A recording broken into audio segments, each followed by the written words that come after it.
Hello everyone! Nagluto na po ko og inununan sinalmon. 5 kilos. Nagbukal-bukal na siya guys. Sibutangan na ako na siya og asin, paminta, ahos, o bitchin, seasonings. Then wala pa ni siya suka. Iyaha pa nin duga. Kani ako niya siyang pamalhon ay hanako butang og suka. Fresh kay ni siya nga pagkaisda. Diara.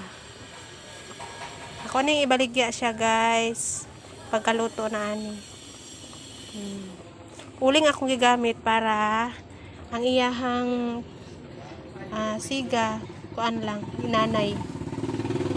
Dili siya madukot. Basta nimbiyaan siya pila ka minutes guys. 5 hours ni siya ay siya maluto.